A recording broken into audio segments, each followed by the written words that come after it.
विद्यार्थी मित्रों लास्ट बे पार्टनी अंदर आपणे 1 થી 6 चैप्टरनी आईएमपी जोई गया। हवे आपणे 7मा अने 8मा चैप्टरनी आईएमपी जोईशुं आजना विडियोमां।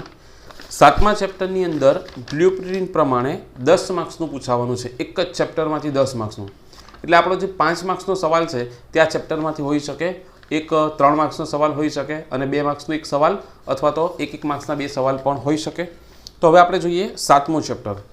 दर्पणनी जो बुक होय तमारी पासे रेफरन्स तो तेनी अंदर जोजो। पहलो ज सवाल है दृढ़ पदार्थ एटले शुं।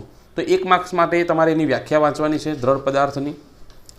त्यार पछी 8मो सवाल एक परिमाणमां 2 कणोना बनेला तंत्रनुं द्रव्यमान केंद्र शोधवानुं सूत्र मेळवो अने n कणो माटे सूत्र बनावो। 9मो सवाल द्विपरिमाणमां कणोना द्रव्यमान केंद्રના स्थान माटेनुं सूत्र मेळवो। त्यार पछी 13मो सवाल समांग एटले के नियमित घनतावाळा एवा पातळा सळियाना द्रव्यमान केंद्रનું स्थान शोधो। त्यार पछी 14मो सवाल n कणोना बनेला द्रव्यमान केंद्रનું सूत्र लखो। तंत्रना द्रव्यमान केंद्रનું सूत्र लखो अने तेना द्रव्यमान केंद्र पर लागता बळનું सूत्र मेळवो। त्यार पछी 19मो सवाल n कणोना बनेला तंत्र माटे द्रव्यमान केंद्રના वेगનું सूत्र मेळवो। त्यार पछी 20मो सवाल द्रव्यमान केंद्રના वेगનું सूत्र लखी द्रव्यमान केंद्र वेगना गुणाकार जेटलो द्रव्यमान अने तेना द्रव्यमान केंद्રના वेगना गुणाकार जेटલું थाय वेगमान ए आपणे साबित करवानुं छे 20मो सवालमां। 21मो कणोना बनेला तंत्र माटे न्यूटननो गतिनो बीजो नियम लखो। हवे अमुक थियरी हूँ एवी पण टीक करावीश के जे तमने दाखलामां हेल्प थशे। एज अ थियरी नहीं पूछाशे पण तमे ए थियरी करशो तो तमने दाखला पण आवडशे। त्यार पछी 22मो सवाल कणोना बनेला तंत्र माटे रेखीय वेगमानना संरक्षणनो नियम लखो अने समजावो।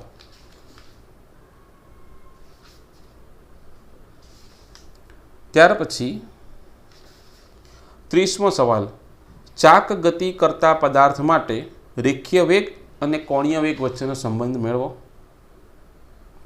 त्यार पछी 32मो सवाल टॉर्क एटले शुं एक कण पर लागतुं टॉर्क समजावो। त्यार पछी 33मो सवाल कणनुं कोणीय वेगमान समजावी तेने दर्शावो के रेखीय वेगमाननी चाक मात्रा छे। 35मो सवाल एक कणना कोणीय वेगमान अने टॉर्क वच्चेनो संबंध मेळवो। त्यार पछी 37मो सवाल तंत्र माटे कोणीय वेगमान संरक्षणनो नियम लखो अने समजावो। हवे इम्पोर्टન્ટ चैप्टर है 10 मार्क्सनुं एटले बधा ज क्वेश्चन पूछाशे 5 मार्क्स 3 मार्क्स 2 मार्क्स एटले आपणे मोटा भागना क्वेश्चन लेशुं आनी अंदर। 40मो सवाल है बळ युग्म एटले शुं। ए 1 मार्क्स माटे एमां व्याख्या पूछी शके तमने एटले ए व्याख्या करवानी छे बळ युग्मनी। 44मो सवाल जड़त्वनी चाक मात्रा समजाववा वाळो छे ते करवानो छे।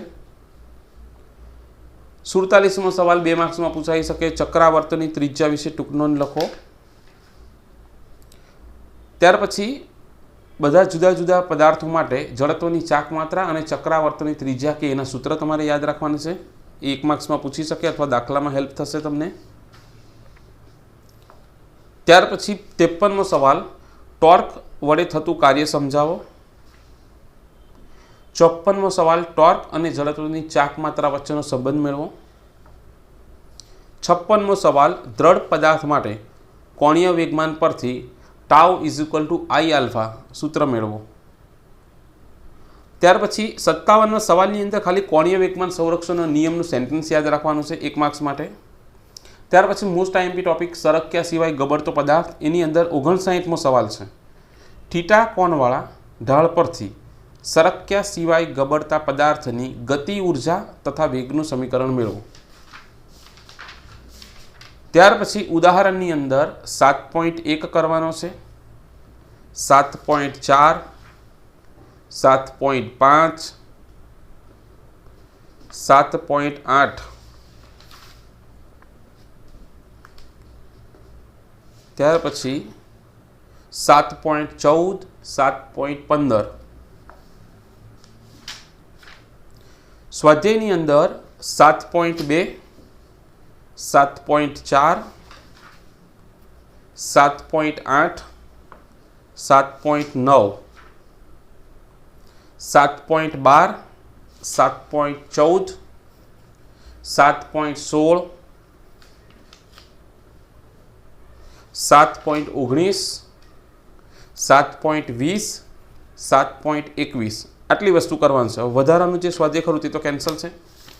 8મું ચેપ્ટર જોઈએ. 8મા ચેપ્ટરની અંદર બ્લુપ્રિન્ટ પ્રમાણે ટોટલ 4 માર્ક્સનું પૂછાવાનું છે. હવે 4 માર્ક્સનો તો ક્વેશ્ચન છે જ નહીં, એટલે કાં તો 3 માર્ક્સનો એક ક્વેશ્ચન અને એક 1 માર્ક્સનો પૂછાઈ શકે, અથવા તો 2 માર્ક્સના 2 ક્વેશ્ચન પૂછાઈ શકે. એમાંથી તેની અંદર કઈ વસ્તુ કરવાની છે તે જોઈએ. 7મો સવાલ છે દર્પણમાં, ન્યૂટનનો ગુરુત્વાકર્ષણનો સાર્વત્રિક નિયમ સમજાવો અને તેનું ગાણિતિક સ્વરૂપ લખો. 8મો સવાલ, ન્યૂટનનો ગુરુત્વાકર્ષણનો નિયમ સદિશ સ્વરૂપે સમજાવો. મોસ્ટ આઈએમપી આ બંને. ત્યાર પછી 13મો સવાલ, પૃથ્વીની સપાટીથી ઊંચાઈ સાથે ગુરુત્વ પ્રવેગ જીમાં થતા ફેરફારનું સૂત્ર મેળવો.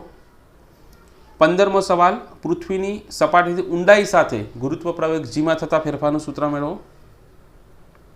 17મો સવાલ અક્ષાંશવાળો છે કે પૃથ્વીના ભ્રમણને લીધે અક્ષાંશ સાથે અસરકારક ગુરુત્વ પ્રવેગ જીમાં થતા ફેરફાર મેળવો. એ 17મો સવાલ કરવાનો છે. 18મો સવાલ છે ગુરુત્વીય તીવ્રતા, એની એ સમજાવો, તે કરવાનો છે. ત્યાર પછી 20મો સવાલ છે ગુરુત્વ સ્થિતિ ઉર્જા વ્યાખ્યાયિત કરી પૃથ્વીના કેન્દ્રથી r અંતરે આવેલા પદાર્થની ગુરુત્વીય સ્થિતિ ઉર્જાનું સમીકરણ મેળવો. ત્યાર પછી 21મો સવાલ છે ગુરુત્વીય સ્થિતિમાનની વ્યાખ્યા અને એનો એકમ, તે કરવાનો છે. ત્યાર પછીનો ટોપિક છે નિષ્ક્રમણ ઝડપ, તેની અંદર નિષ્ક્રમણ ઝડપ સમજાવો એવો 24મો સવાલ છે, તે કરવાનો છે.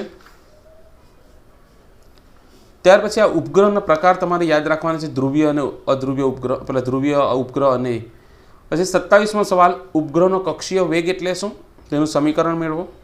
28મો સવાલ પૃથ્વીની આસપાસ ભ્રમણ કરતા ઉપગ્રહના કક્ષીય આવર્તકાળનું સૂત્ર મેળવો. ઘણી બધી વખત પૂછાયેલો સવાલ.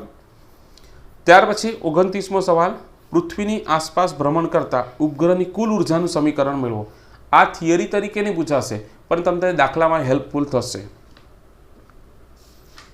ત્યાર પછી દાખલાની અંદર ઉદાહરણની અંદર